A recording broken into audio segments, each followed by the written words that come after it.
This is Opinion City, where pro wrestling gets the conversation it deserves. Real voices, real opinions, live every Sunday. All right. Welcome back to another brand new episode of the Opinion City podcast.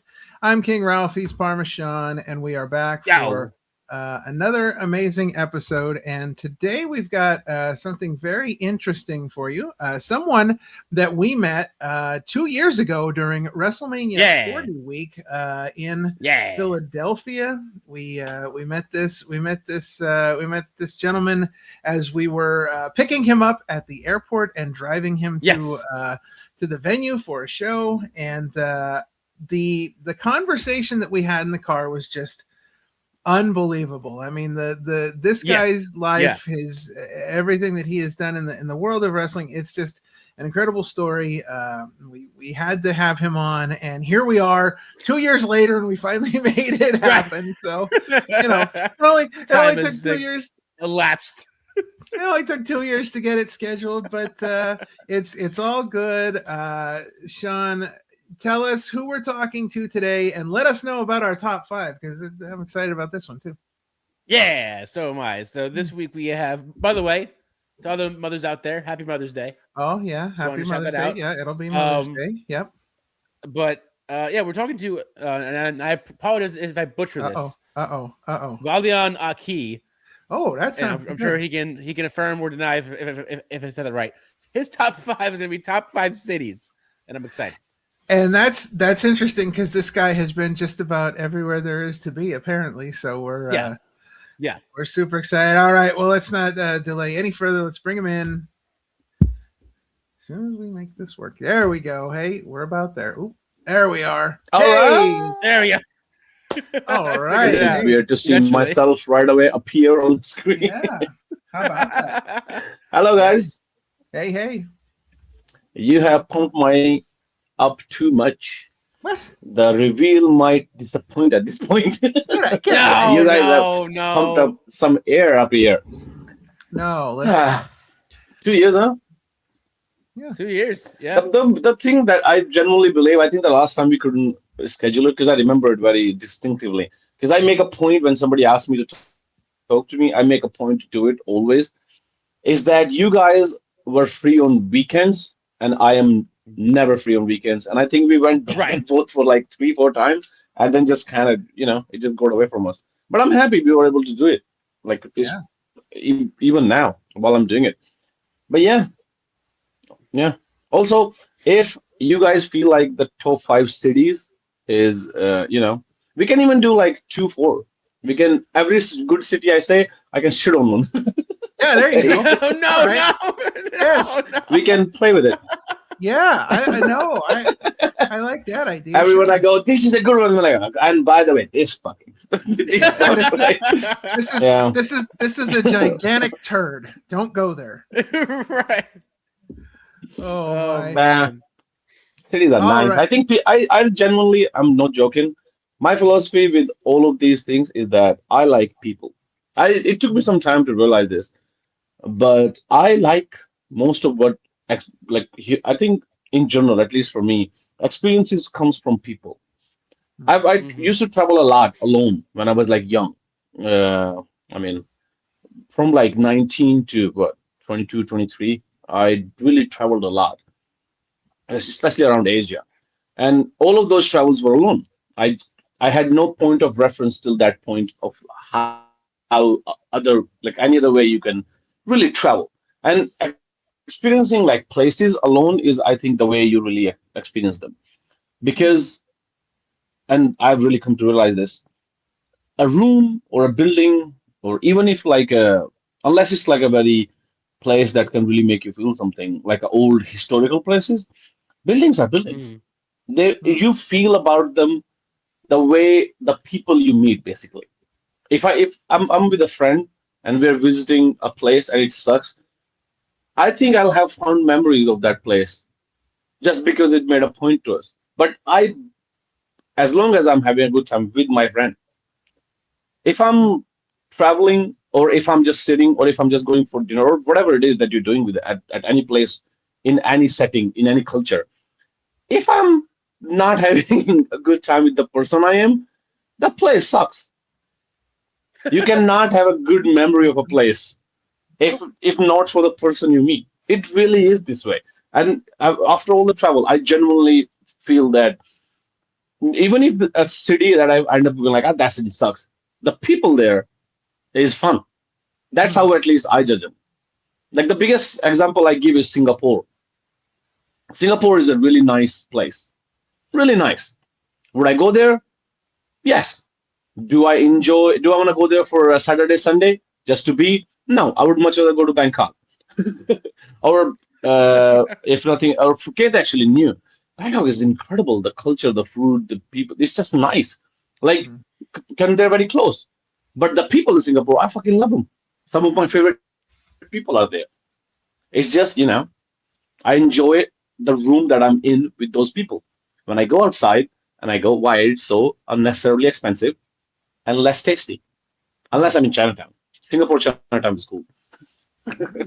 So, at least that's my philosophy. So when I start shooting on cities, people, I gave you context. Yeah. Don't hate me for it.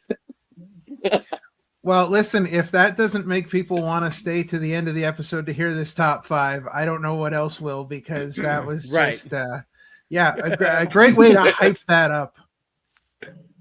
Yeah, yeah. Alrighty. Okay, so let's kind of start at the beginning here. So tell us in your own words, who is Baliyan Akki? Ooh, alrighty. I think this answer must change every 6 months, I think, from my point of view. It really does change. Okay. I used to think like, oh, I'm a dreamer and all those kind of fun things you think when you're young. But I think I'm just, if I'm really being honest with myself, I'm a hard-headed fool. Really. If everything has to come boiled down and all the niceties are gone, I had an idea in my head of the kind of, life that I could have or I wanted to have for myself. And I wanted it to be exciting, if I'm really being honest. And I also wanted challenge. Even though I had no like proof of concept, as in, am I good with challenges? Maybe I suck. I didn't know. This is like around high school. And the really genuinely just gave me excitement was wrestling. It really was. Like I liked bikes. Like, but I really loved. I genuinely loved bikes.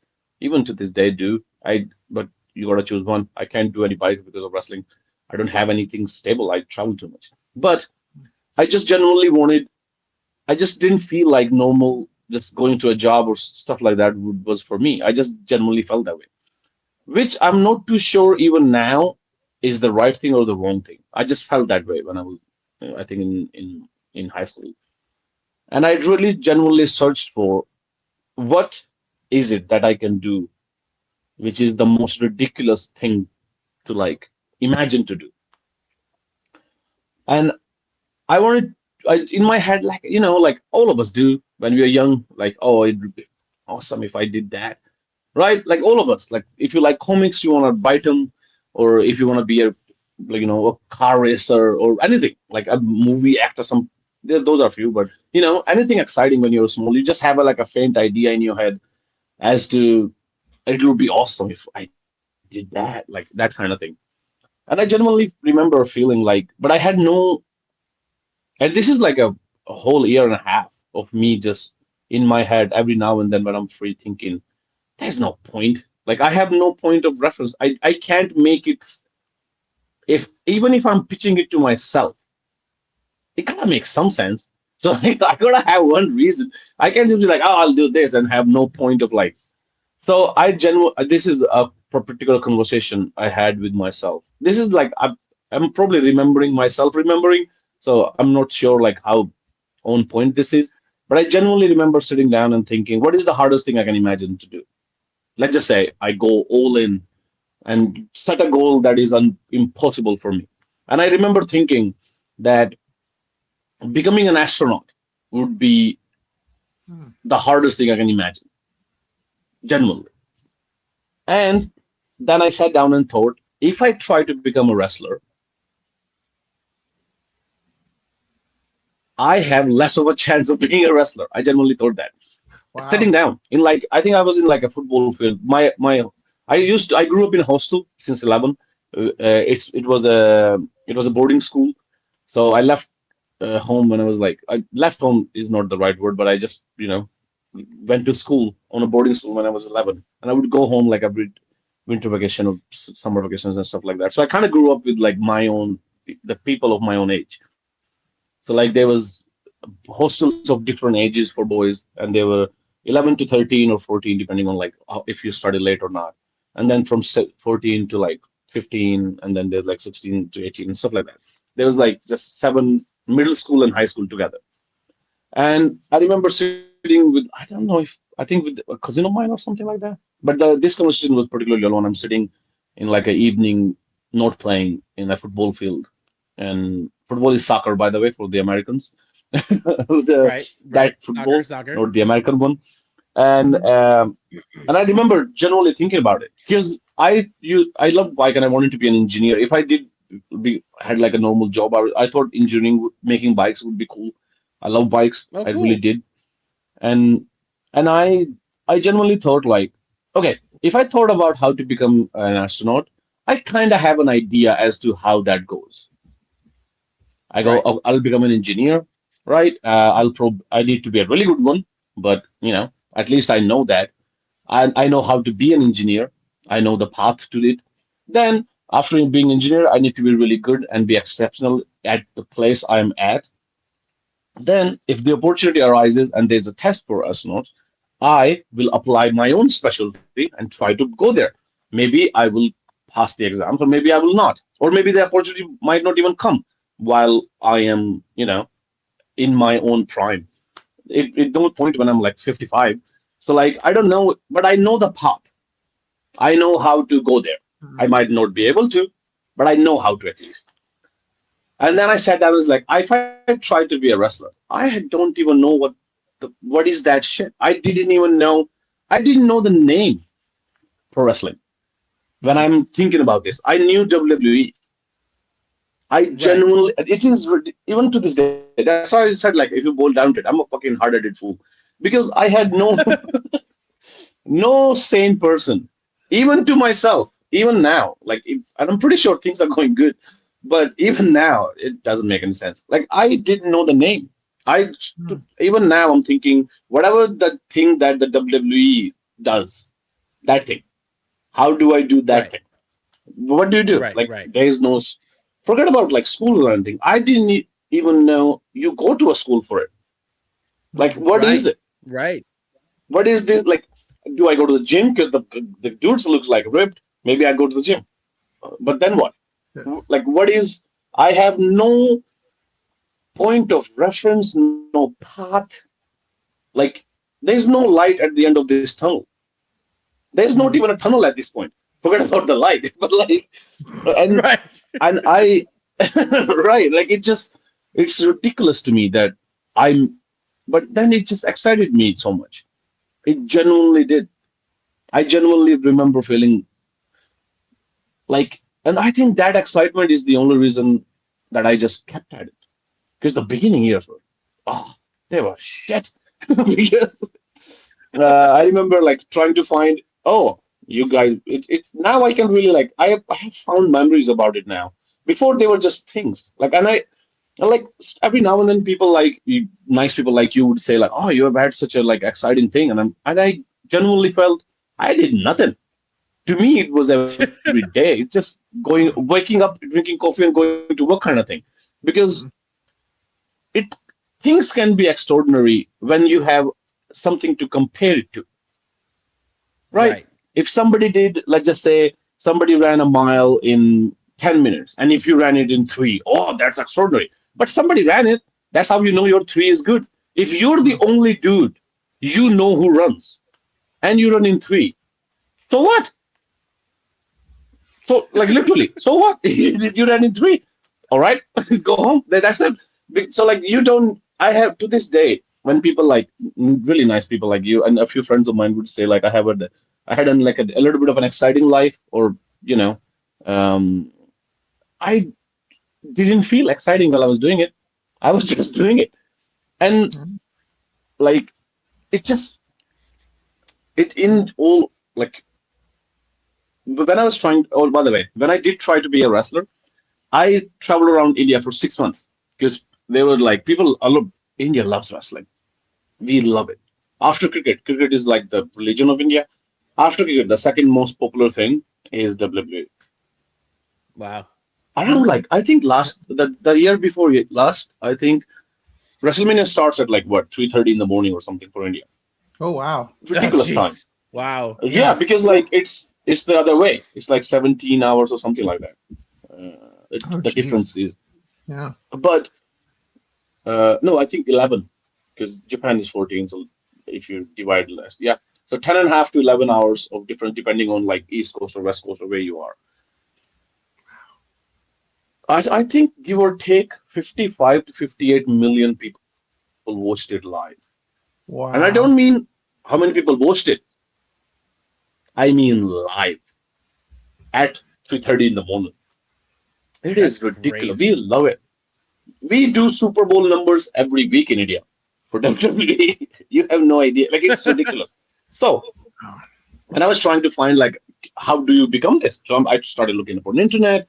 Internet was very new, by the way, then, at least for India. For us, it was very, very new. This is what, 2011 or something, somewhere around there. 2012 is when I really went, because I graduated high school in 2012. I think I was 17 and a half or something, give or take. And I traveled a lot because people would like message, like if you search for him, they would like have like ads or something. And I don't know. I don't even know like how I found them now that I think about it. I have no memory of why I traveled so much. But maybe I found them on Facebook or like an article somewhere. But I would go and I would go and meet people who claim that they have this, they know what this thing is and they'll teach you.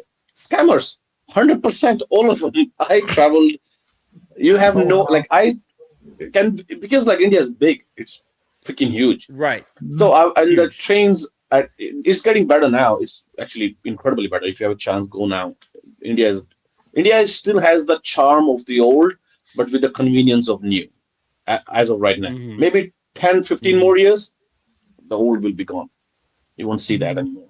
It will be just a different version of USA, I think. But right now, it's just incredible.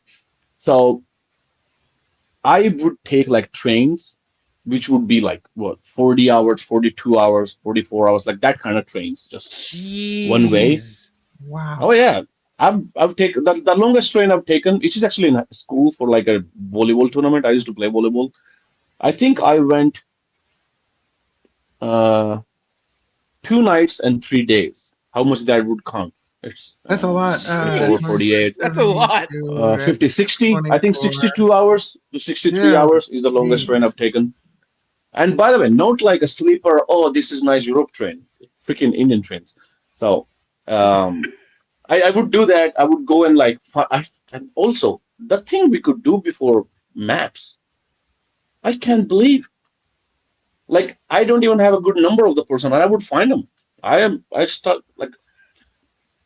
To this day, the amount of traveling I did before Google Maps is ridiculous to me. I don't know how I did it. I have no recollection of it. Like I have no means as to extract how I did, and I think how other people did it.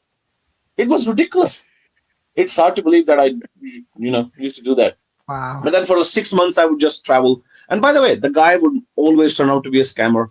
They would be like, you give me money, I'll take it. I'm like, fuck it. I'm not stupid. They always were. They don't know what this is. They know as much as I do.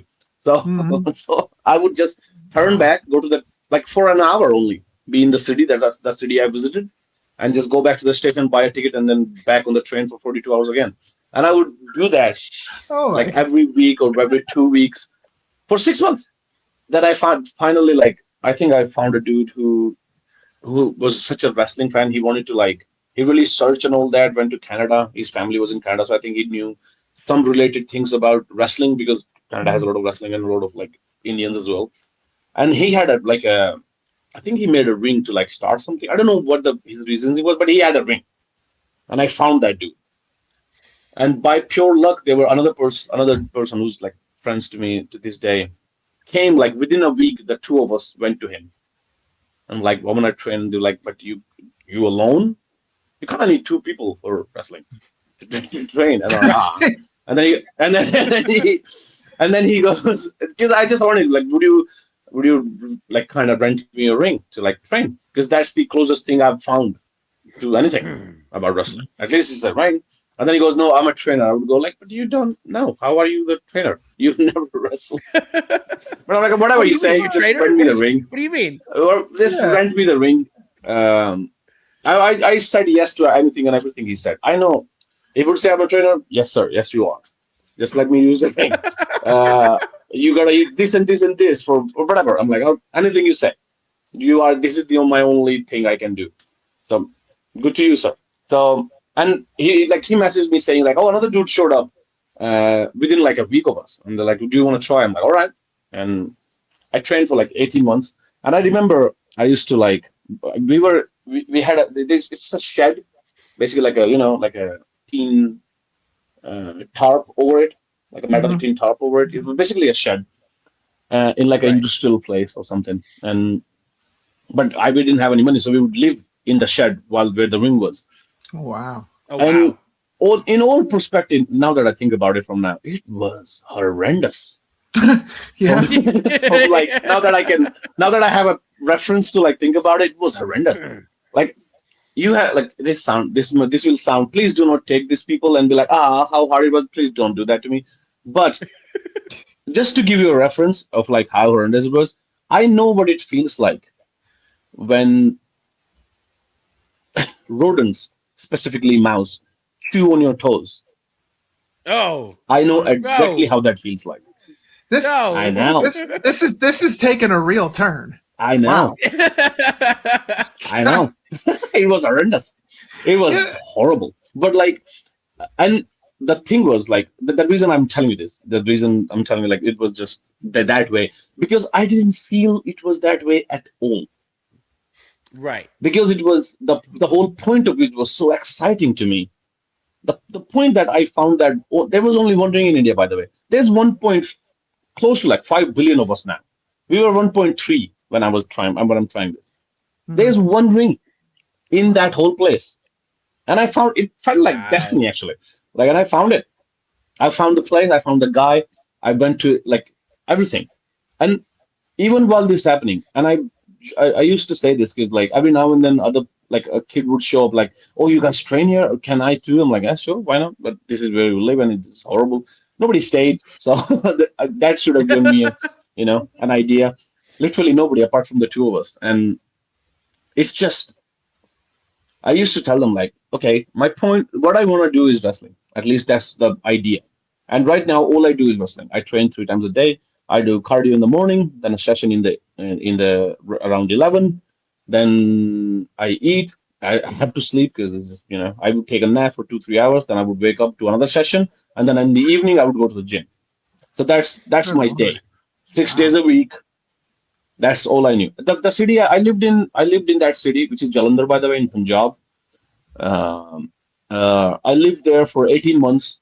I only knew 2 people. Like in that city, 2 people knew my name. Only 2. Right. One was my barber, who I would go to once a month for shave and for hair. Same thing, just together. All right, don't need anything. Not like I wasn't bald. I was just like, just give me a whatever. It's fine. And the guy I would buy groceries from. He was like right next to my where I was living. Though apart from those 2 people, in 18 months, nobody knew my name in that city. That's all I did. I would wake up, run, and also like I think I couldn't run well, so I thought like, if I can't run, how would I like? I referenced everything, thinking like this. The thing I'm trying to do is so impossible that running 10K, compared to like what I'm trying to do at least. So I learned how to like run, which I'm still horrible at. I can sprint really well, but long runs are horrible to me, even now. And then I would just reference everything on this, and it was just exciting. And it's to this day is. It's like I used to tell the kids who would like show up, and I would genuinely go, Well, we're kind of living the dream. If you think about it, if you it is pushing it, but what do you want to do? Wrestling, right? Yes. That's all we do here. I wake up thinking about wrestling. I go to sleep nap thinking about wrestling. I wake up again and do wrestling. And then I sleep again at night thinking about wrestling. That's all I do. I do nothing else. Technically, I'm living the dream. And I've thought about like that since. I still feel like even now that every now and then wrestling fans would ask me, especially when I'm traveling, or like young, I have to say young kids at this point. I'm 12 years into this and 30. So like when I travel to especially Asia, so old. I don't really hate it. I don't hate. I think in my head I'm 54 or something, but I'm an old man in my head. Life have happened a lot to me, so I think I grew up too fast. But I don't think fast though. I like it. I like how I feel here up here. So I would go like when I'm traveling and with like especially now I started doing like seminars because of it because they ask me such nice questions, especially in Asia. Their eyes are sparkling like a puppy, and they wanna know everything. Because to them, I'm basically doing what they want to do. Right. I was a kid in a country where there was no wrestling, which most of Asian countries are. Then somebody started a promotion, which how it always turns out to be. I started for mine, India, and that's why I'm like friends with literally every promoter in Asia because all of them are from my generation and they're literally doing what I'm doing. So I've been with them since they were like what? They were like 2 years in. So I'm literally friends with most of the Asian community because we kind of grew up together. We've only had each other in wrestling. So, and the kids would ask me like they want to do this. They want to travel to Japan and make a place for themselves and just live as a wrestler. They want to do this, and it's just nice. It really is. And they usually go like, "What's your dream?" They really do ask. I'm like, kind of like it's hard to say. I'm kind of living it. If I'm really being honest with myself, I can have like big goals. Okay, I want to do something. I want to do something big in wrestling in India, which has become like a real goal for me in the last 2 years. But before it was more like personal. Before I would say like like like if you ask a 21-year-old me, it would be like I want to go to WWE and WrestleMania and all those things, which would be cool to do if I can. And they like if, in a way, even if not WWE or like any other big place, like those things, it's nice. I would 100% would love to do it. Actually, want to do it, but if I'm really have to say like the goal, goal would be like to do something big in India. I really want to do something like that, and I'm trying that right now especially for the last year and a half. And but in all honesty, if you ask for a dream, I'm living the dream. It is all I do. My rent goes from wrestling, right? I eat from wrestling. I travel the world. Think of it like this. It took me 2.5 years to get my visa the first time I traveled to Japan. I have my visa says pro wrestler on my visa in Japan, and I live and work. Oh wow! I have a working visa in Mexico because of nice people of CMLL, but it says pro wrestling on that too. Then I have a working visa in USA, which also says pro wrestling. Those are the big three big markets of pro wrestling in the world. It is ridiculous to me that I do that. That I just went and did a 1-week tour in USA. Came back yesterday actually. How is that my life? It is ridiculous to me. My village has 2,800 people. Wow. That's how small a village my village is. It really is. I'm not saying like the world is small. Like the internet has made it very, very small, actually. Like it's just, but still, I am living the dream, if I'm genuinely honest. So I think it is a very long-winded way of saying it, but that's Akki. All of that rambling I was doing, that's me. Yeah. So you have to be the most committed person I think I've ever heard of, because you're taking a train 44 hours to get scammed by a guy for an hour and then go home. Like that's but it's fun. You gotta be like think of it like this. It's not really. If I was going somewhere for 44 hours just to get scammed and turn around and go home, I would not find that fun. You don't know it's a scam before you go. You know once you go. You understand? Yes, like, I'm not going to be scammed. But doesn't that ruin the whole thing? In the beginning, it's just like, it's a right. Yeah, not really. If you think about it in the moment, it sucked. Okay. I'm pretty sure. Right. But if you think about it from like now, now it's just it's cool. I got to travel a lot. If I'm really being, I saw a lot of places in India because of it. Yeah. Which otherwise I wouldn't have. If you think about it. Sure. Well, and now when you were living in this shed training, were you thinking to yourself, because WWE is so big over there, were you thinking, hey, I bet you this is how like Bret Hart and Shawn Michaels got their start, living in a shed with rodents nibbling on their toes? Think of it like this. I did not thought of any of those things. I don't think I had in Japanese you say yoyu, which is a really nice word I like. I didn't have the capacity to, I didn't have enough left to think about those things. If that makes any sense. Sure.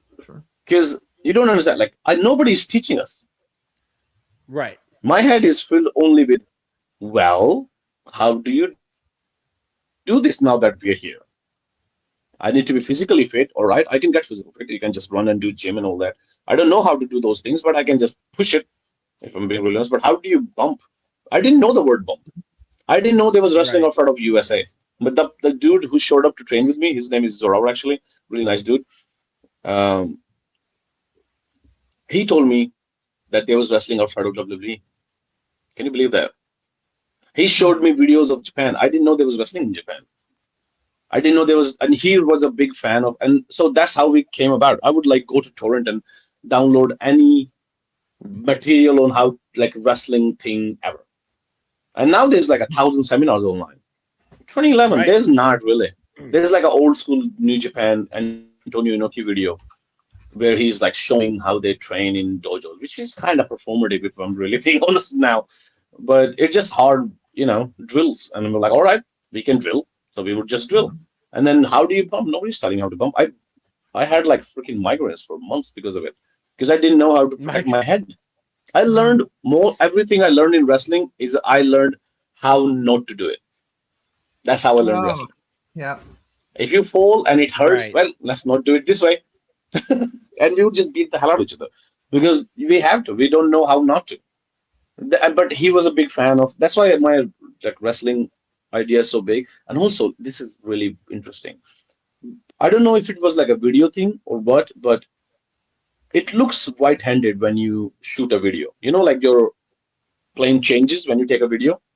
Right. So in the beginning, I learned everything right-handed, like Mexico. Because in videos, it looked like they were doing wrist locks and lockups right-handed. Like not everything on the left, not everything on the right. And then around 3 months in, we realized like, shit, it's left. And then we just changed everything. So I learned in the beginning right hand from the right side, and then we had to change it. So, but he was a big fan, like Zorawa. I call him Zorro, which is a nice nickname.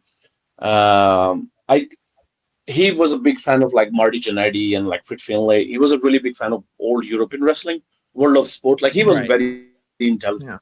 Yeah. I was just still the fool part. That's what I'm saying. The fool part comes in.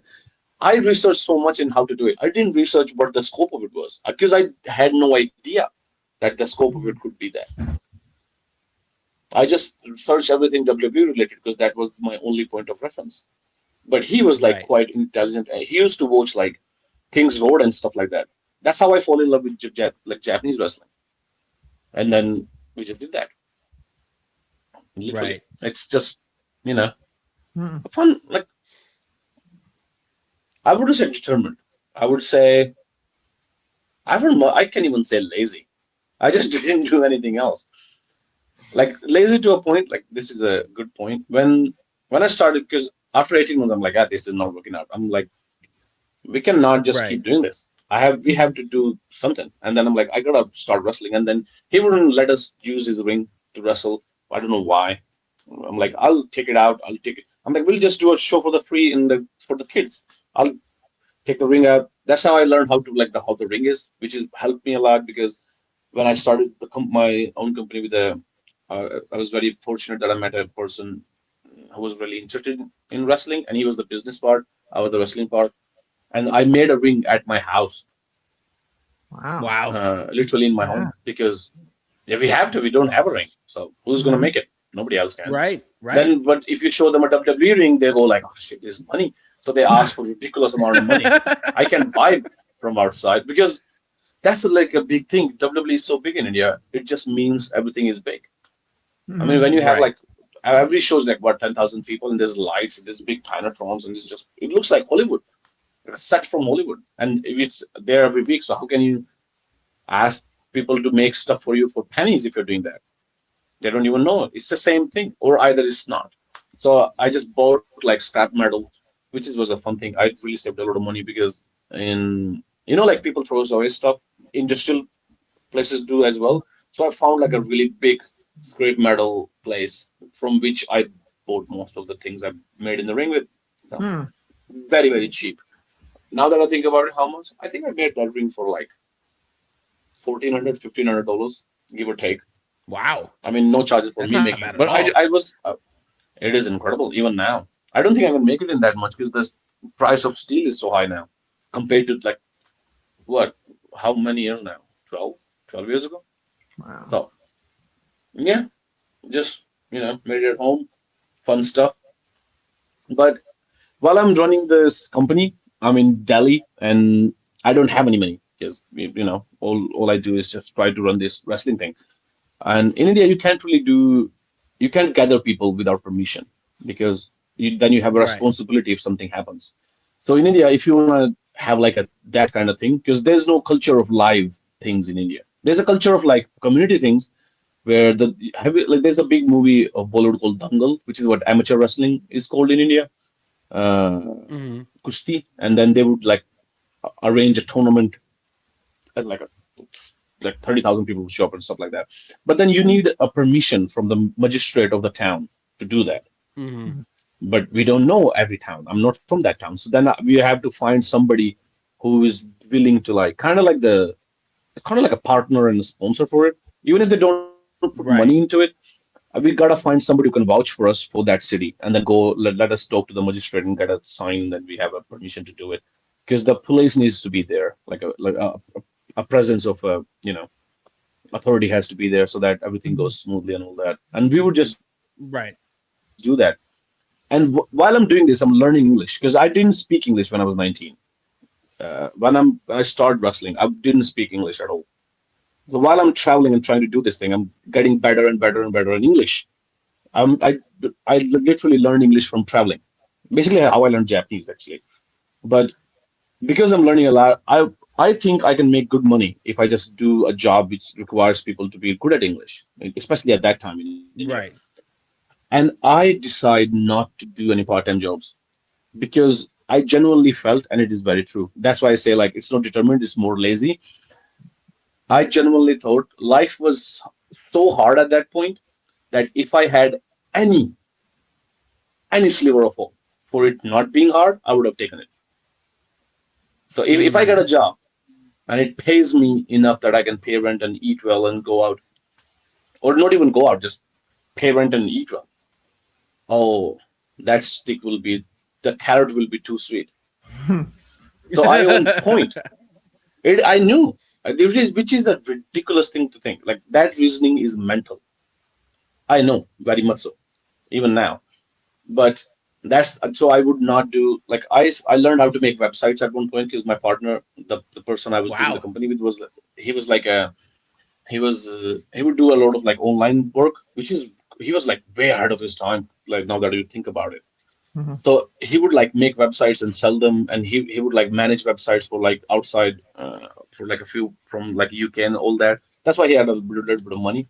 So he was just like, why don't you do a work with me? And you have a PC, you don't feel stupid. So how about you do that? And I started learning how to do that, a little bit of like a part-time job. And I remember I made a website with like a mint green color. It was a really nice website, like a proper nice one. That was I made it myself. Like, and then he went, "This is good. Like this is now it's good." I did that for like 3 and 4 months, I think, and it's like, "This is good. We can work with this if you keep making like this ones." I'm like, "Ah, shit, this is work now." Gave up that day.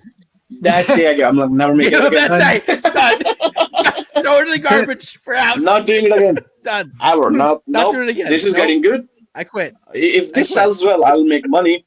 And if I make money, I'll make more. And then if I make more, I'll make more money. And then wrestling ain't happening then. Me and you will just make websites then or do whatever else.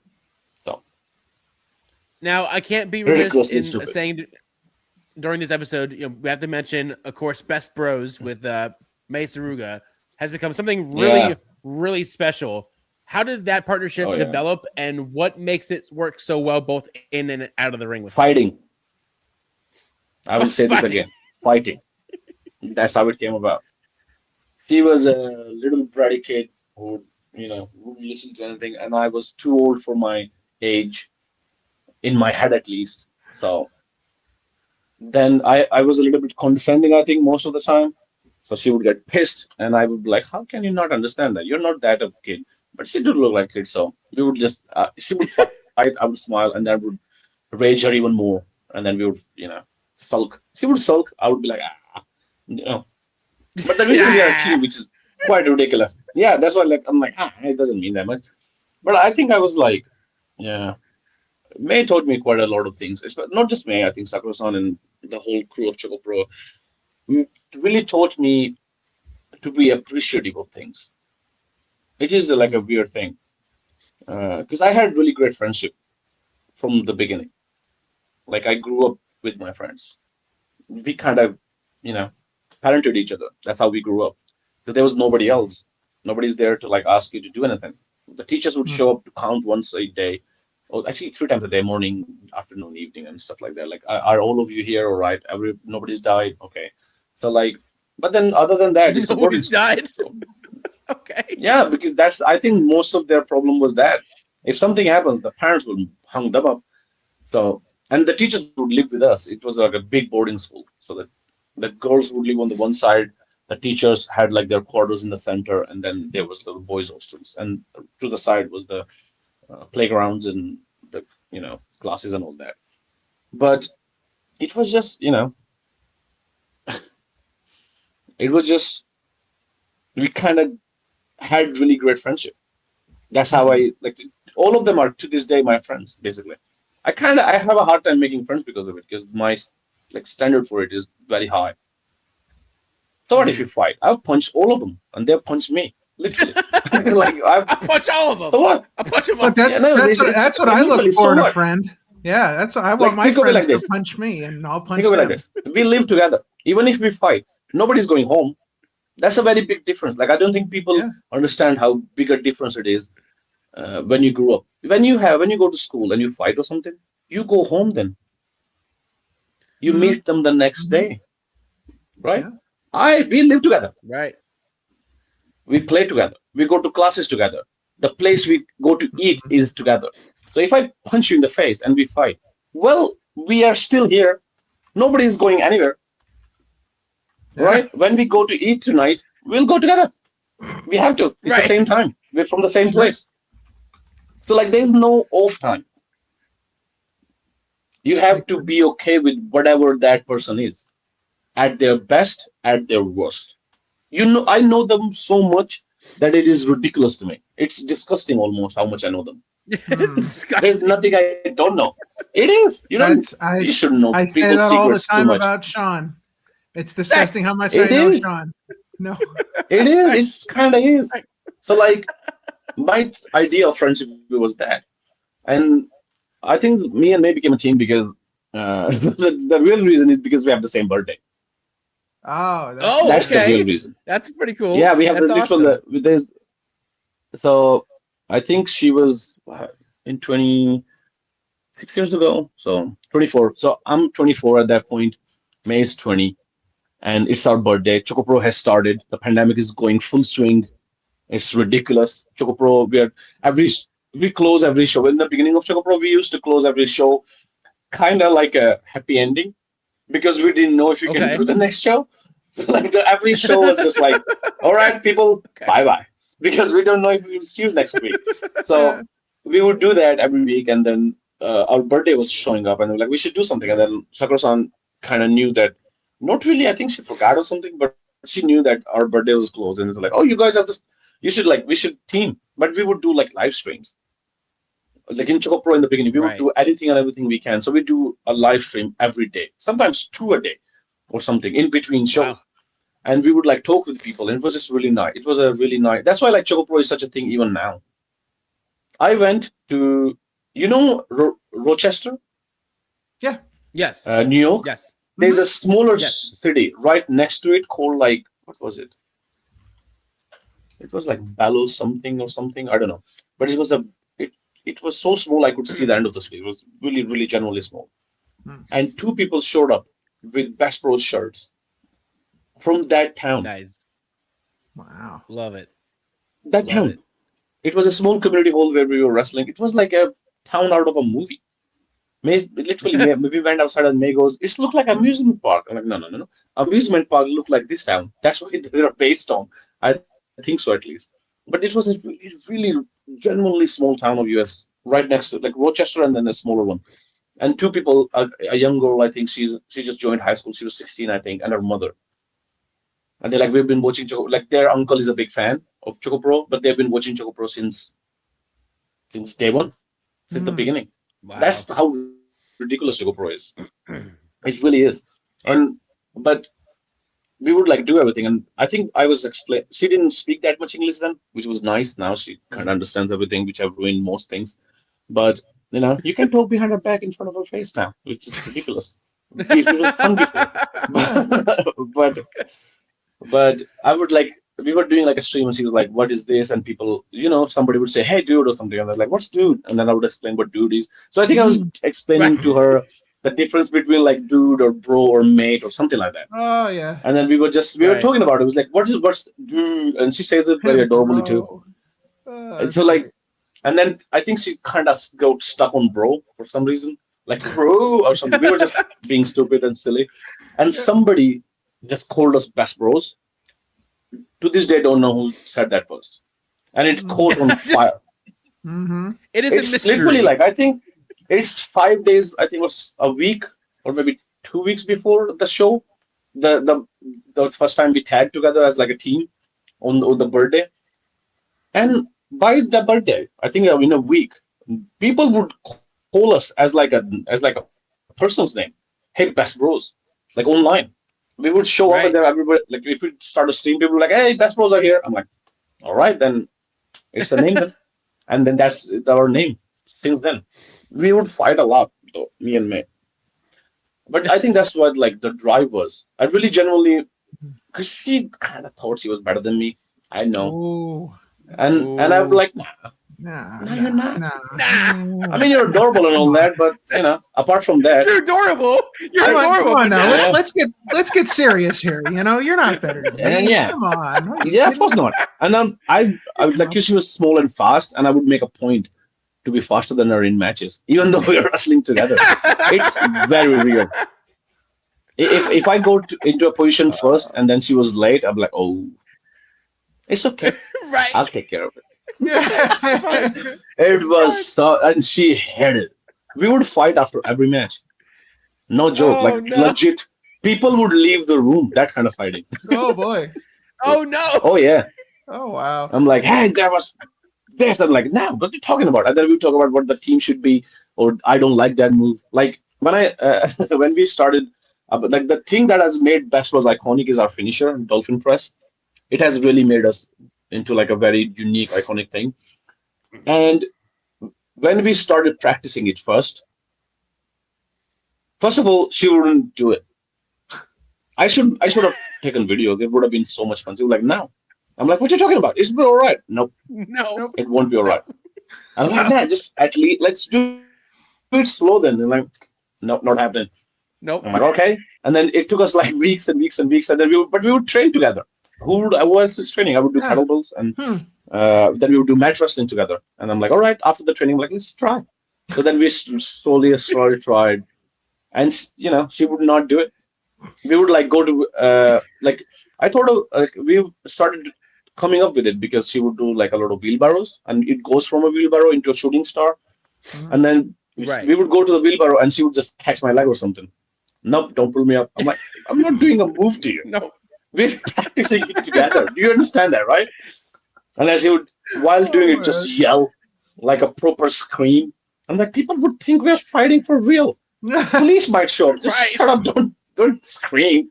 I'm not really hitting you or something. I'm the one saving you. It was ridiculous. Right. No, that's how we are even now.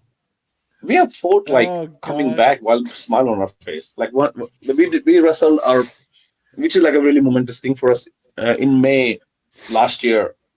Not, I think May last year. Yeah, maybe May last year. We did a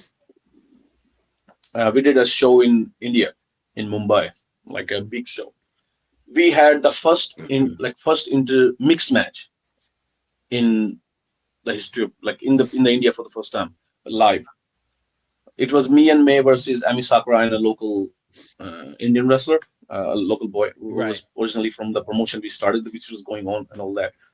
And it was a mixed match for India, which was a really point of pride for me that we're doing this. Right. And we're doing the match, and it's, the show's run, what can I do about it? It's our first big show and all that for the Indian company as well.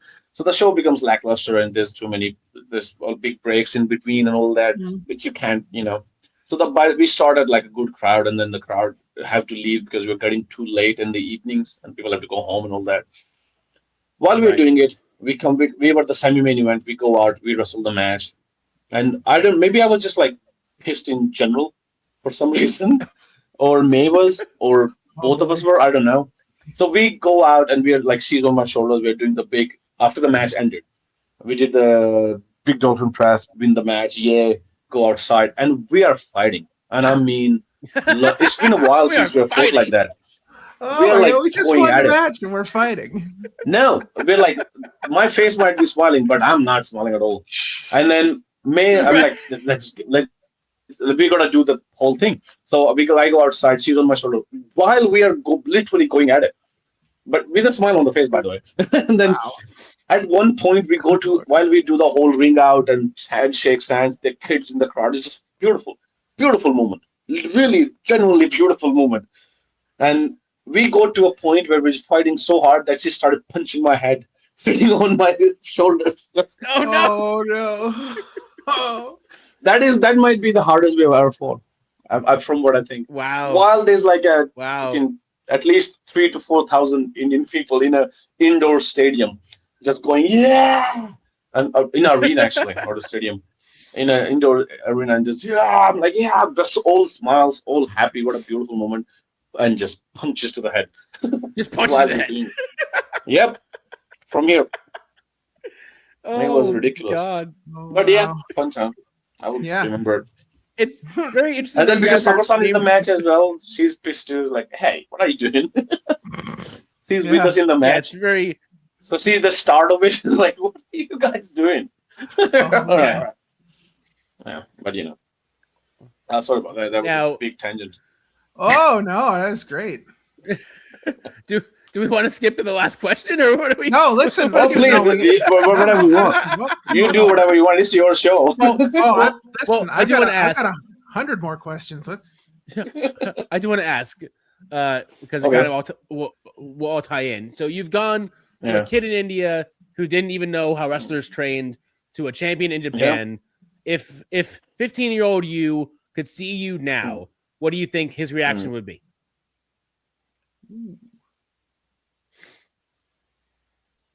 Most likely that I suck. Oh, nice. Most likely. Tremendous. I was a cocky kid. Yeah, I'd be like, you fucking suck. You just did this. Suck. What are you doing? Get your shit together. What do you mean you mature up and have better dreams now? Just fucking get to work. What are you doing? Man, most likely this. If I'm being really honest, I would say I suck right now. If I'm 15-year-old me and 15-year-old me said that to me, I'd smack 15-year-old me in the face. I'd be like, what is wrong with you? What is wrong with you? Yeah. How dare you, sir? Yeah, I think I hated the fact that I matured. I was a genuinely cocky kid. I mean, I had to be Okay. cocky and Sure. a bit fool to like even think about trying to be a wrestler. The whole point of it is very Right. cocky. It's such a big assumption that I am so awesome that I can do something that nobody in this 1.3 billion people have did. It is such a cocky assumption. Like think of Right. it. It is ridiculous to think about that. So he would say you suck, 100%. He would say you suck. 100%. Wow. 100%. You have done and you ain't shit. Gotta do something to make a point. I'm like, all right. Calm down. Yeah. But I think I'm mature Calm enough down, that I little wouldn't one. be angry at Calm him. down, little one. Yeah. Yes. Go over there. I did wish that I had, Turn it down. and also I think it comes from it that I genuinely had, I wish I had someone like me. That I really do think now more and more every time I travel. Mhm. It has become a big point for me. I think that's one of the big points that I have started thinking about, like doing something wrestling wise big in India, because Mm-hmm. it would have helped. Would have, life would have been so much better if there was somebody who you can like, see the path or something, or at least somebody who can like you can like last night I got a call literally I think around 8 hours ago. No, 10. I got a call from a kid from India who's trying to be a wrestler, and he goes, he wrestles for the company I trying hard with in India, and he goes, I want to like Mm-hmm. expand my horizons and all that. And I'm like, okay, you should do Asia. Don't go to Europe. It will be too much. It will cost you a lot, and it's so hard to get into that like your reference point is too small right now, and you'll just get eaten by sharks basically. So I'm like, do Asia, and I'm friends with literally all of them who do companies in Asia. So I'll like, but then I said that to him like a month ago or something, and then he called me yesterday, and he goes, by the way, all the things you said to do, yeah, how do I do them? Okay. Like, how do I get the matches? How do, like Yeah. why would like how does it like how do I go there and train, or like how would I get the matches to for me to get booked and then do all these things? I'm like, well, I'll call them. That's how you will get the matches. Oh, They don't know you, but they know me. So right. then I'm friends with them. So first time, I'll call them, and hopefully you will work hard enough that next time I don't have to. Right. That's how we will start. And then to me, it's such a like I had that question for years. Right. For years, I had that question. How do I do that? Like, okay, like when I came to Japan for the first time, I didn't know nobody here. Like my plan, I'm not joking, was to go on knock on dojos to be like, hey, dude, would you let me wrestle? Like that was my plan. I didn't know anybody. I was just pure luck that I met Masa Takanashi in Singapore. I got booked in Singapore right before I came to Japan, which was also an anomaly in itself. Like, how I think the promoter found my footage from like a local show or something and thought I was like genuinely unhinged and mental. So he booked me with his Okay. most unhinged wrestler.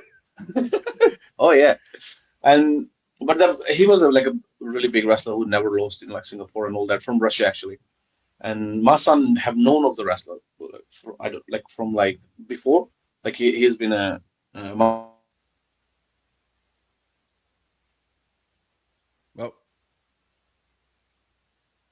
Well, I think we might have lost him.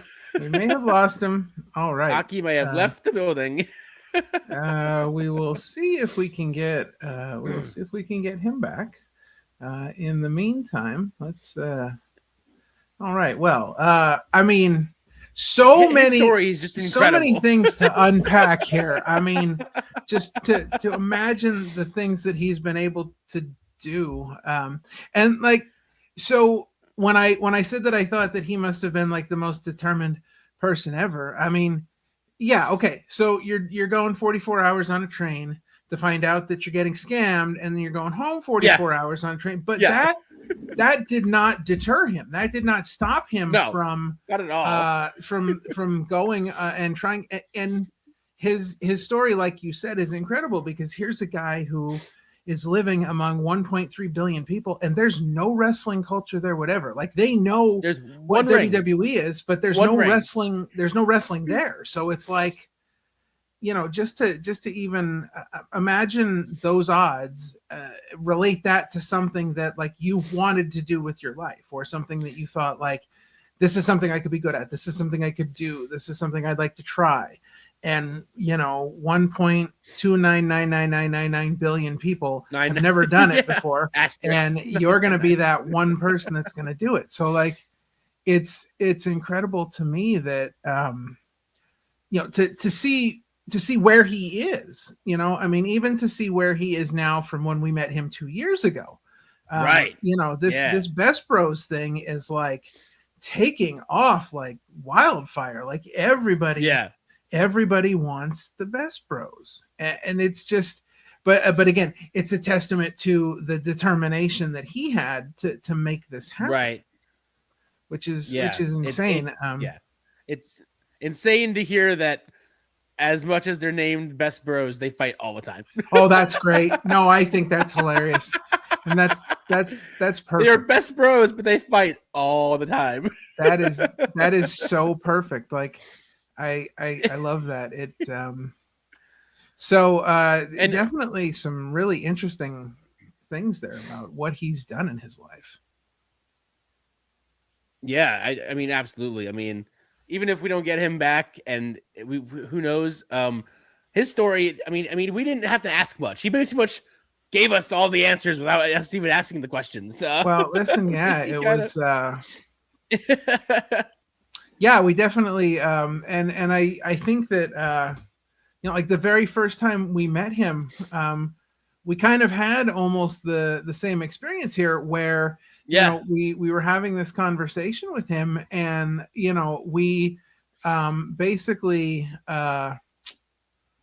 just kind of started talking. Well, we started talking to him, and, we asked him like one question about something, and it led to just snowballed all these. It led to all these things, and like, we could come up with questions for him for days, and like we still wouldn't scratch the surface on everything he's done and everywhere he's been. Just the whole fact of coming up in India where there was no wrestling culture whatsoever, to making a name for himself in Japan, and now really kind of becoming worldwide with what he's doing as far as the Best Bros. And, they were most recently in Labor of Love, correct? Yep. But it's interesting. He mentioned Choco Pro, which is if you've never seen that, you should check them out on YouTube, because there's a lot of great footage on there, but it's a no ropes environment, which is interesting to me because as here in like the Pennsylvania, New Jersey area, no ropes wrestling in these tiny environments is becoming a really big thing again. We're seeing it's like no ring, like no ropes, no ring, just so padding on the floor. I mean, we're seeing these things pop up in bars, and like it's becoming a big thing here in the Pennsylvania, New Jersey area. So it's really interesting to me that that's become this thing. And there, I mean, you have to see it if you've never seen it. Check it out on YouTube. Yeah, you gotta go out. Phenomenal. We'll link to their YouTube channel in the description down below. So check that out. But definitely just an interesting life. I think out of anybody that, and this is no knock on anybody that we've interviewed, but out of anybody that we've interviewed, I think that this guy has like the most incredible life story. Just everything that he has a very unique journey, because like he's said throughout the whole episode, he didn't think this was a reality, and the fact that it is a reality to him still doesn't make sense, because again, where he grew up, there was wrestling fans, sure, but they only knew WWE. He didn't even know it was called wrestling until like years later. But like he just knew it as that thing that WWE does. I want to do that. Yeah, and we didn't really get a chance to talk to him. I did want to ask him, and I don't know if you're familiar with this or not, but some time ago, I mean, we're going back maybe 13, 14 years now. Oh, jeez. TNA had a show in India called Ring Ka King, and oh, wow. it was it was a wrestling television program out of India, and they held a tournament to crown the first Ring Ka King champion, and it didn't go any further than that. But TNA was really trying to kind of break into that Indian market, because at the time they had some crossover appeal there, and they thought the Indian market could be good for them, and it didn't work out. But yeah, just some really interesting stuff. Well, it's not looking like we're going to get him back, unfortunately. He got lost into the interwebs. Yes, and at this point, I was going to bring up, as the episode started to come to a close. We've only barely scratched the surface with Baliyan Akki. I mean, there's so much more that we can get into. So much more we could sit here and talk for hours, and so hopefully this will not be the last time that we can catch up with him. The last time that we can get him on and just talk about all the crazy stuff that has gone on in his life. All right, well, with that being said, before we get out of here, obviously you've been seeing it run across the bottom of the screen. Make sure you're following him on all the socials, but also our Opinion City podcast ticker at the bottom is sponsored by our good friend Jim Murray, who has written a book called The Chase, a Wrestling Story. You will see you'll see that in the link in the description below. And if I'm not mistaken, he may be back. Is he there? We might have gotten Aki back. Hey, look who it is. Sorry about that, guys. No, listen. I was having so much fun talking to you guys. I didn't even realize that my phone battery was dying. And it literally died on me. You are honestly not the first person that's happened to on this show, and I'm not even kidding. I feel so bad that I'm with somebody else on this. Yeah, no. I would have much preferred I'm the only one. Well, yeah, I see. Hope. All right, so sorry about that. No, listen, our fans are used to things like that happening on this show. I think my fans are too. Okay. If I do have them. Oh, listen. So you did mention one thing that we wanted to touch on. You mentioned Choco Pro, and that is now for anybody. We said for anybody that's not seen it, it's a no ropes environment inside this tiny little building. So tell me a little bit about what it actually feels like to work in maybe that space versus a traditional ring. I mean, because it is anybody who checks it out on YouTube, it's pretty crazy. It's very demanding in one sense and very fun in the other. It's more free, so it's very much fun because of it. But it's also very demanding. Like if you have not wrestled outside of a ring, you get like used to relying on things that you just do.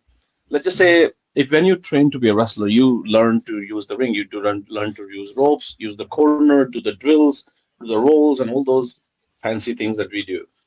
But you don't do none of that when you wrestle at a mat. You can't. The things you rely on in a ring, you don't understand like how much you rely on them until you don't have them. Then you go like, oh, I don't have offense. I just have routines that I do. And if you're really like, I generally feel like every wrestler should once or twice a month, or at least once in 2 months or something like that, should wrestle at Choco Pro, because it genuinely is. It forces you out of your comfort. It forces you to think, really think, like, what's the most essential thing that you do? What's the most essential in it that you do? Like, is it just that you can run fast, so that's the point of your thing, the thing you do? Or is it that just that you can do the thing that you're good at with anything. It doesn't matter if you have any like props to use or not, which is basically what a ring is, if I'm being really honest. Right. Like wrestling is so like I understand why boxing has ring because you need to confine those people. I understand Right.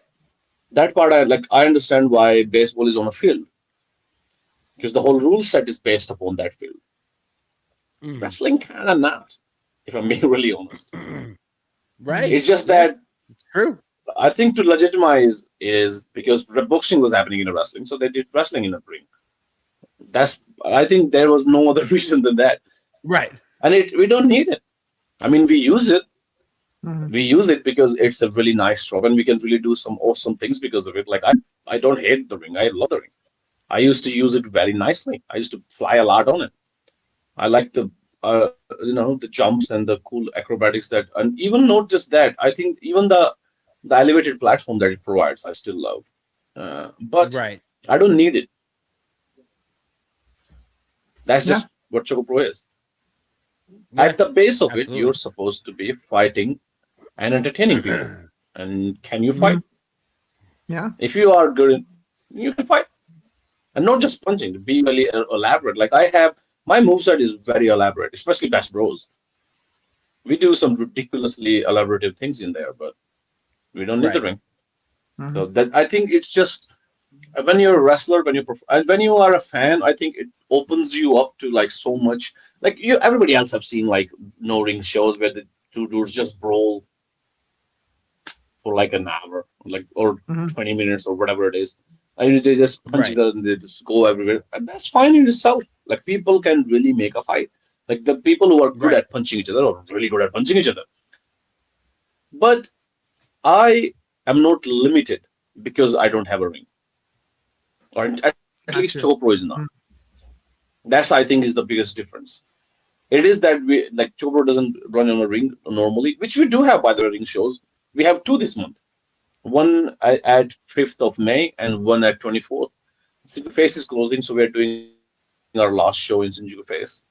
So, we do ring shows, but our home ground is there, and we do that. And when we go to the ring, I use the ring. When I don't have the ring, I don't use it. It's very creatively free.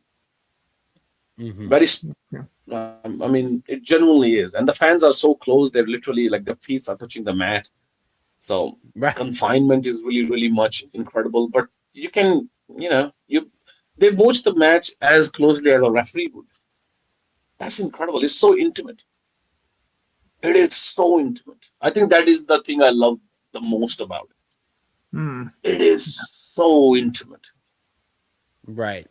It's like everybody in it together. You can't do a great show at Choco Pro without the people really involved, which is true for most things, which is true for almost all matches actually. But here it is to the peak extreme. It just is. They're too close. They're sitting there. When I'm standing, the people in the front row are literally like here.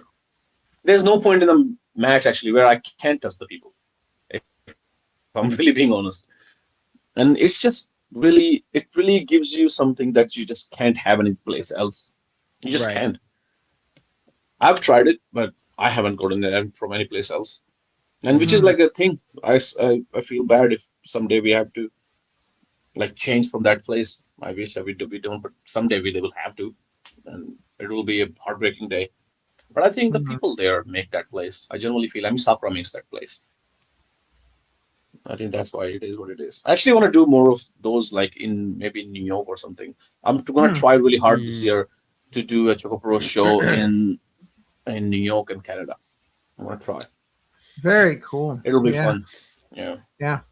Now, before we get to our final question of the interview, I want to ask you, because this is something I brought up before while you were off the screen, but you talk about WWE being huge in India.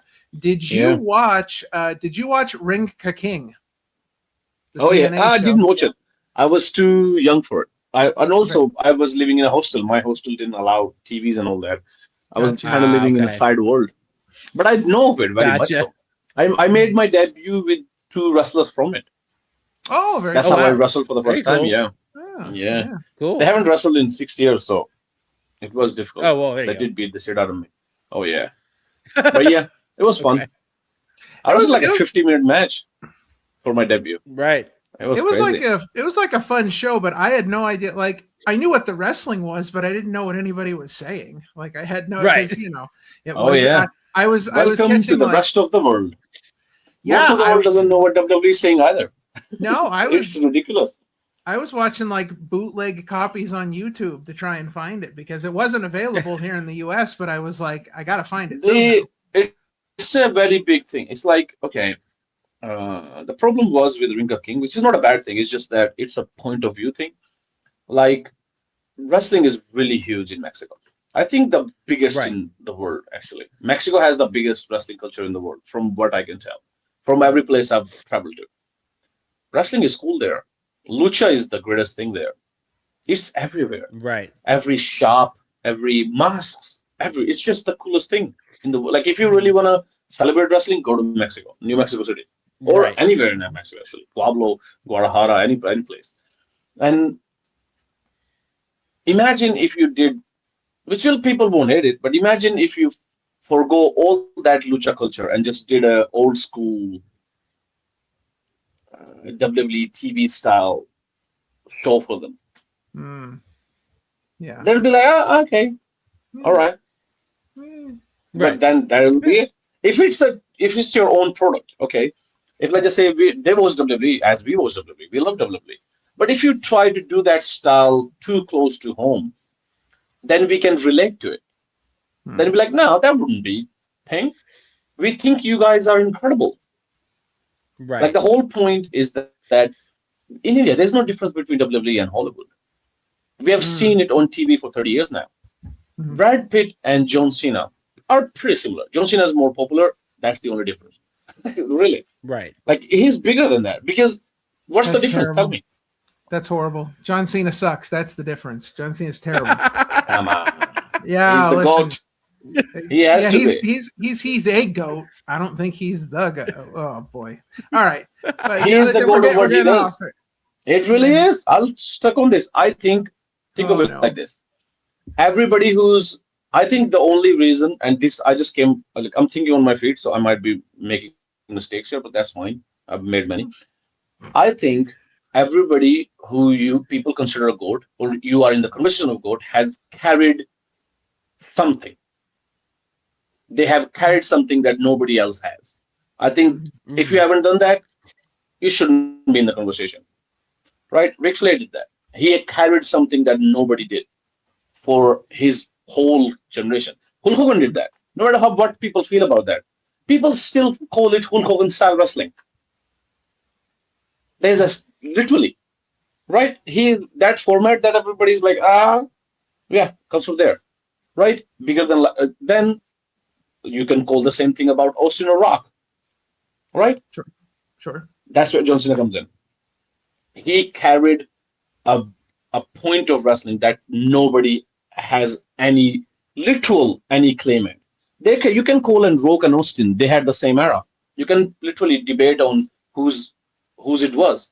Same with Flair and Hogan. Whose it was. Tell me one other name in John Cena's era. Right? Yeah. He carried that. Sure. Whatever like, from taste point of view, like, there's many things I don't like, but I don't have to. There we go. But all right, listen. He just, to me, iconic in that sense. Yeah, I take back all the nice things I said about you. It's all right. I know. I've said worse things about myself. No, we're kidding. Yeah, no, true. I 100% agree. I love, like, and also I think I didn't even think about, like, John at all when I was really into wrestling until he started to, like, the retirement thing. He was originally him. Never buckled. God damn, people hated him and loved him till the end. That's hard to do. That is. That's so hard to do. That might be the hardest to do. On his own, like he just never like, all right, people, this is the best way. I'll go out. While cheered in the middle and booed at the end. It is so melancholy and him. Was nice. Yeah. But like, I'd also like, I came up on him. He was the dude when I was a kid, of course. Yeah. Yeah, he's the dream. He really is. Yeah. Okay. I would feel differently if I was like a bit more older and I started watching like in the Attitude Era or stuff like that, or maybe even before that. If I had like those different things, then I would probably feel differently about it. Yeah. Well, now that we're talking about older people watching wrestling, we're gonna move on because I don't want to show my age again. We don't need that. No. But alrighty. So let's. This is Sean's favorite part of the interview. It's the final question of the interview. So Sean, take it away. Yeah. Nail it. Yeah. Go for it. Yeah. I'm going for it. For you, Baliyan Akki, one half of Best Bros. What does pro wrestling mean to you, and what is the significance that it has had on your life? It is my life. If I'm really same with like Best Bros. Like wrestling has everything in my life comes from it. All of my friends are from wrestling. My community is from wrestling. The only place I called home, like as I've told you already, I'm a boarding school kid.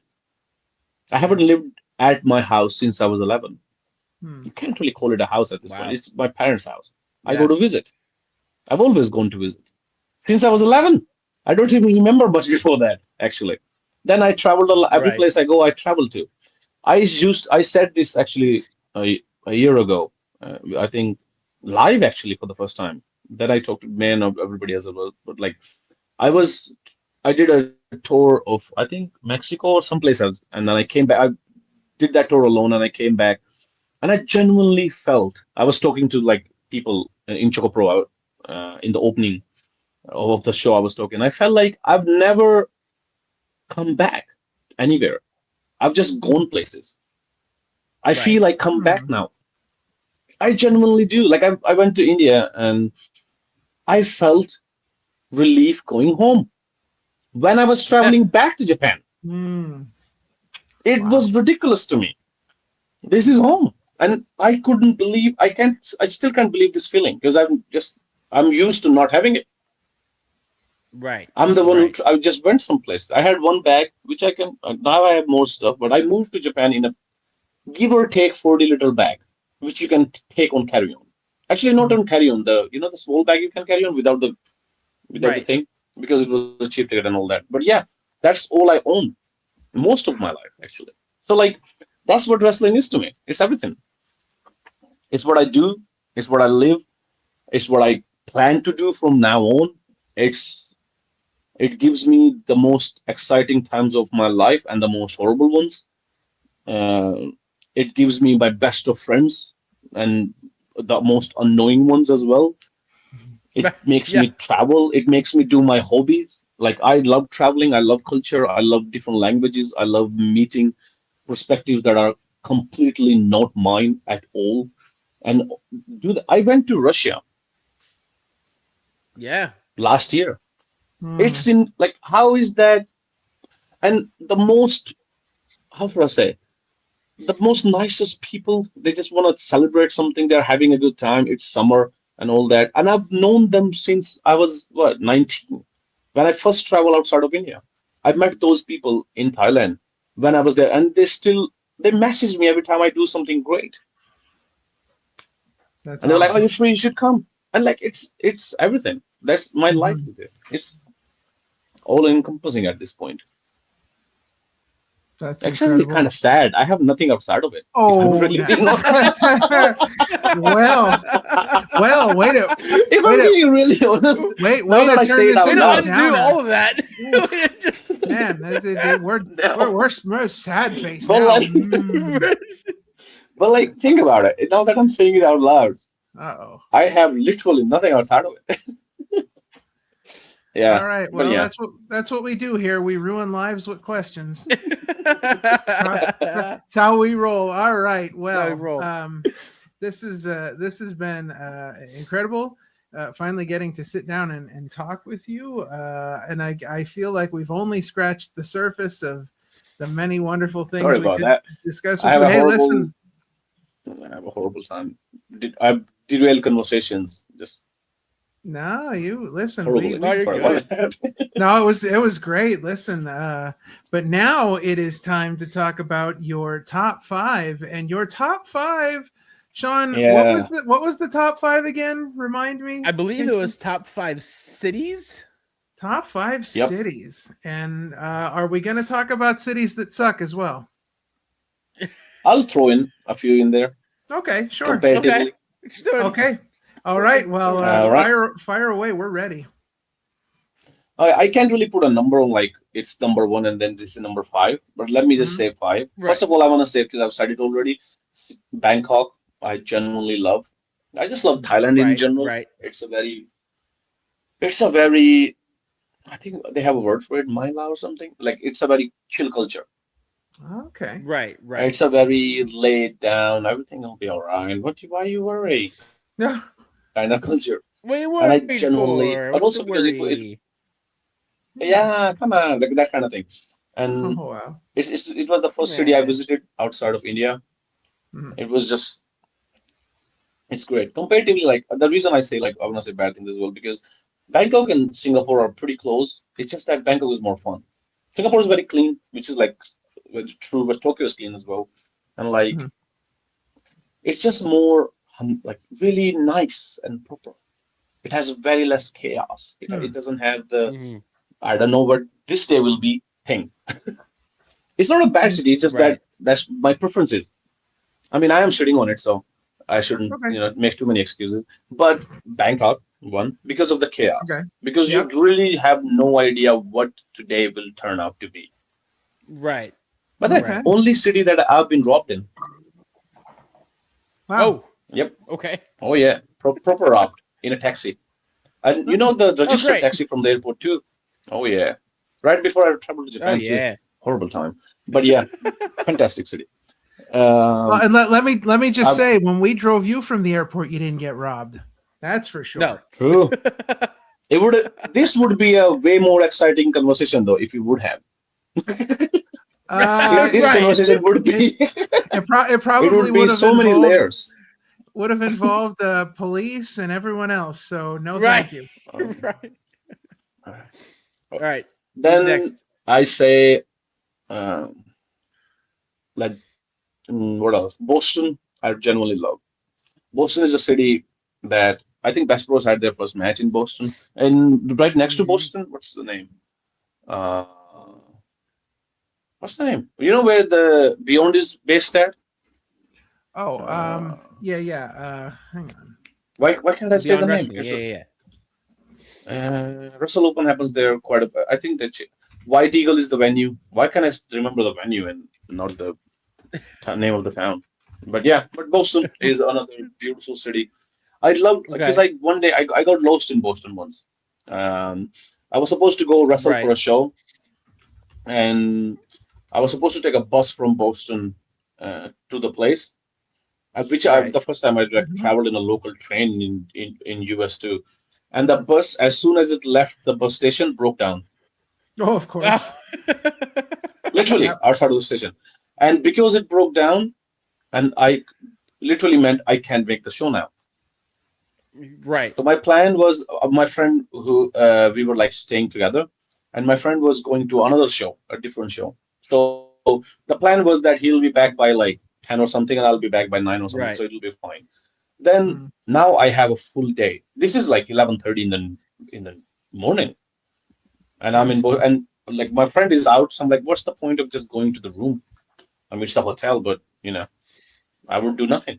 So for 8 hours, I think, till evening, I had my bag and I just walked in Boston.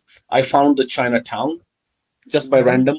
I found the nice like lake thing just by random. Like I went and watched. So it's the only like US isn't really made for walking.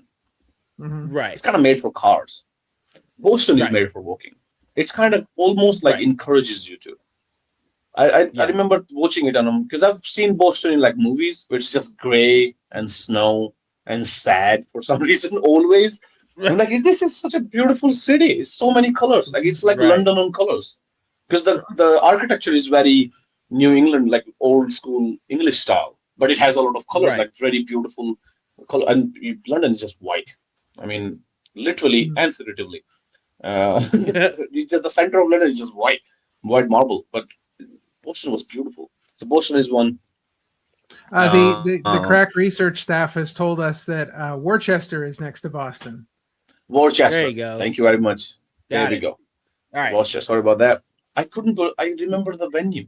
Yeah, Name no, of it. Right. It's just I terrible. get that. You know, Yeah. brain farts are a real thing. Then recently, that hold on a second. Should I say this? Let me give it a thought.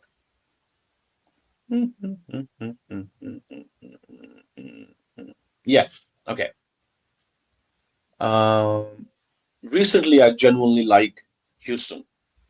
I've visited Houston okay. twice now. There you go. It is so much different from the what I usually get in like East Coast, like New Right. York or like Philly. It's such a different thing. Mm-hmm. It's such a that everything is wide and kind of low. People talk to you different, which is like a very like such a different thing, and it's clean. Right. Yes. It blew me away. I did not expect US to be clean. Let's be honest. That's not on my list to expect things when I visit a city. Listen, we're I do not filthy expect it to animals. be. I don't know. We're just filthy animals. No, like I was just in New York literally 2 days ago, so I understand. I like that energy. I'm not joking, Right. but Right. it does smell like shit. Let's be honest here. Right. It smells Right. so much. It smells so much. Yeah. There's Yeah. piles of garbage everywhere. Yeah. It's Yeah. I love Yeah. it's enjoyable. It's like we went to Times Square, took pictures and all that. It was fun. This is our second time going there too, but it was just you guys are from there. Yes. Philly is the same. Philly is Right. very like I've wrestled in Philly like 3-4 times now I think, but it's just hard. Those garbage places are hard, especially if it rains. It just gets filthy as hell because all the Yep. garbage Gets comes out, worse. Gets and it worse. smells like it smells so much worse. But like Houston, I was like, why is this so clean? It was, and I love the food. The barbecue was Why delicious. is this so? Oh, listen, yeah, the barbecue is Oh, amazing. I have it's family that amazing.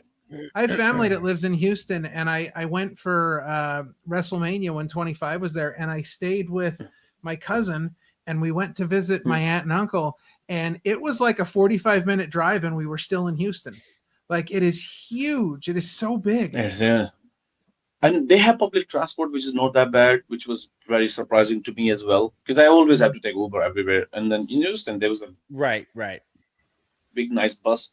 This will take you to the town for $4. I'm like, all right, thank you. I don't have to spend $100, 50 going and 15 coming back for this. Right. Right. Then, Yeah. so that's really nice. That's so Houston, I think, and All right. So that's 3. what else? Yeah. 2 more. Taipei is nice, but I have not really. Ho Chi Minh is good. What else city? Give me a second. What else we put the places we've been? Philippines, but nah, we've not really enjoyed the city that much to really know. Mm, by the way, speaking of shitting on cities, New Delhi is an experience where I'm from. There you go. This is the city I'm shitting on, by the way. Okay. It is. It's like a psychedelic experience while you have stomach problems. It is everything in it together as an experience that you can imagine. It really is. It really is like tripping balls while you have diarrhea. It's just it's everything in it together, and you can love it. You can love it, like you really can love it if you want to, or you can hate it. Oh God! But it is. You cannot not feel something about it. There is no ignoring that fact. You cannot. I have spent some of my most horrendous years in New Delhi. Just horrendous. But let me say this as well. The place has such a soul. Because I have seen some of the most happiest things in Delhi, some of the most heartfelt things. Because, like most places, there's really nice things and then there's just shitty things. Right. Shitty things are sad, most places.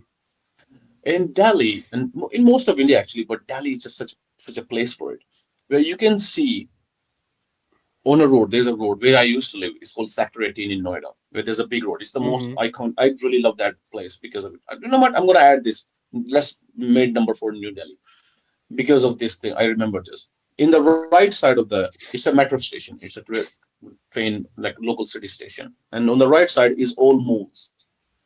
There's Okay. It's called a DLF mall. There's like Ambience mall. It's just big malls and all brands, just any and all brands you can imagine, like $500 shirts. And I'm Gotcha. speaking like US dollars, like that level of Wow. money and just brands Wow. on Yeah. the right side. Yeah. There's only that.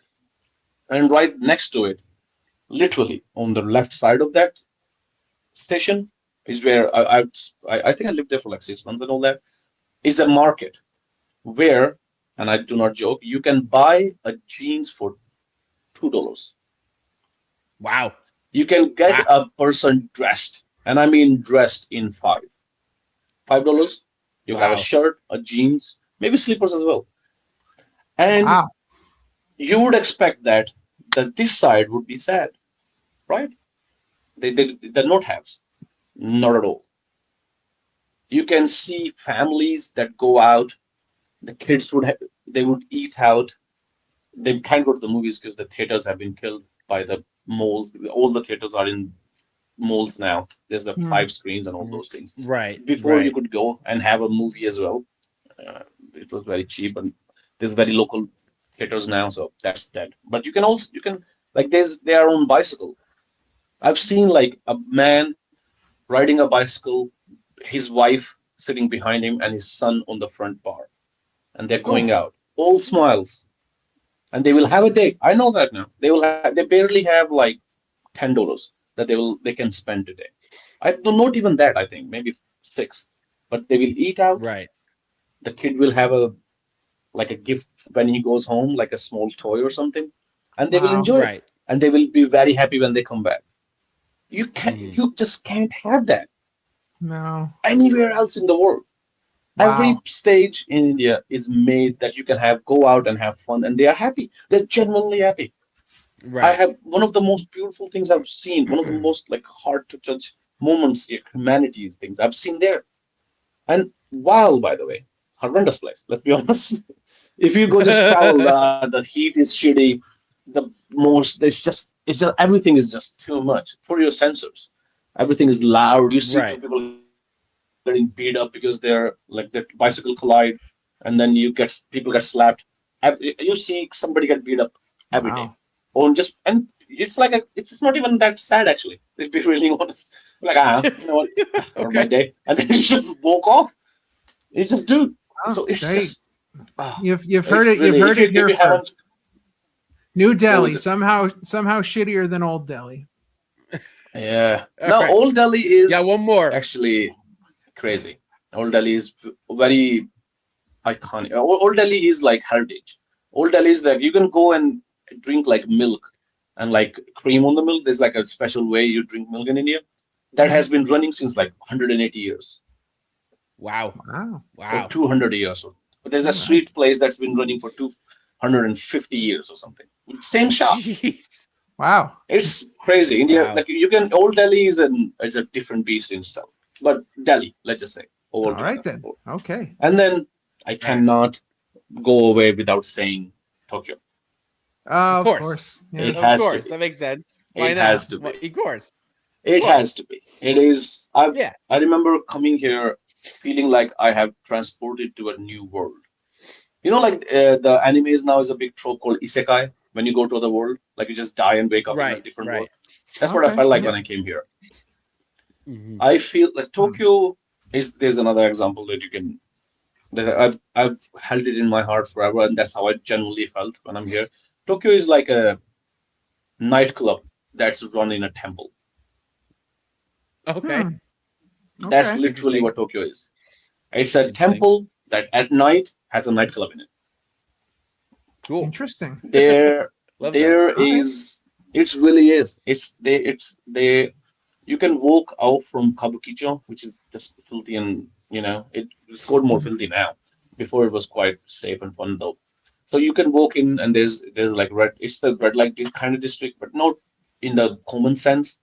Kabukicho is just fun in Shinjuku, and then you can walk off in 2 minutes and look to the left and see a pristine shrine that you can walk in with just pure silence and beauty, right in the middle of skyscrapers, by the way. Love it. Wow. Right in the middle. And people go there and put their head down. They don't have religion, by the way. And that thing exists. It's just pure, like, they have no religion, but every January 1st, people would go the first day of the year, go and bow their head. Not to a god or anything, just this. No religion. And they still have, it's completely and utterly just bowing your head to something greater. It's like a very spiritual thing, which is a hard to say word at this point because people have really, washed their ass on the word spiritual. But, and it's home. So, all right. If you have you guys visited to Tokyo, or if you have not, any of these cities, I would recommend. All right. Well, when we're covering a show at the Tokyo Dome, we'll be sure to look you up, and you can show us. Fantastic! You guys should show. Give me a message. Listen. I have told anybody that will listen to me, my ultimate goal is to learn Japanese and go over and see a show there. Like that is like a big bucket list dream of mine, just to be able to. It's fun. Learning Japanese would be fun, but you don't need Japanese to enjoy wrestling shows here. I genuinely believe that. Japan is, I think, the first time you show up here is better not to know, actually. Come here, learn, try. Okay. It will be endearing. There you go. Awesome. Yeah. Well, there you have it. You're in perfection. Yeah. Well, thank you guys. It has been fantastic. My wife is going to be thrilled to know I don't need to learn Japanese. Now it's going to be. There you go. You gotta go even sooner. I think you can. It's not a bad thing to do. I learned it, so well, I can't deny you saying it. Yes, well, but you don't need it. All righty. Well, there you go. Definitely some cities to check out. So let's talk about some upcoming events. What's going on in the life of Baliyan Akki? We have 4 shows in a row starting tomorrow because of Golden Week. So we have 3 shows in a row at Ichiga Chocolate Square, the place you always see, the small place on the map. Then we have our annual mix tournament, 1-day tournament, which has been, it's the 10th rendition. So, but it has been going on for like 14 years now. They couldn't do it for 3 years because of the pandemic. So it's the 10th rendition.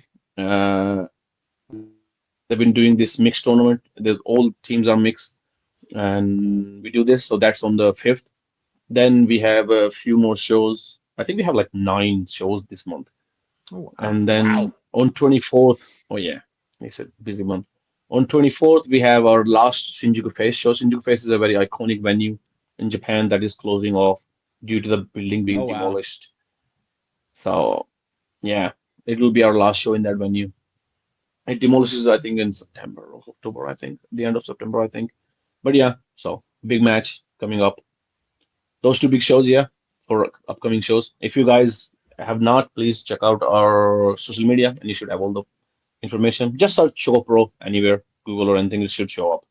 Yes, absolutely. Well, the social media has been running along the bottom of the screen, so make sure that you are following so you can see Baliyan Akki wherever he will be. And we have the email for booking down there as well if you are looking to get thank you. Baliyan Akki or BestBros or all of it.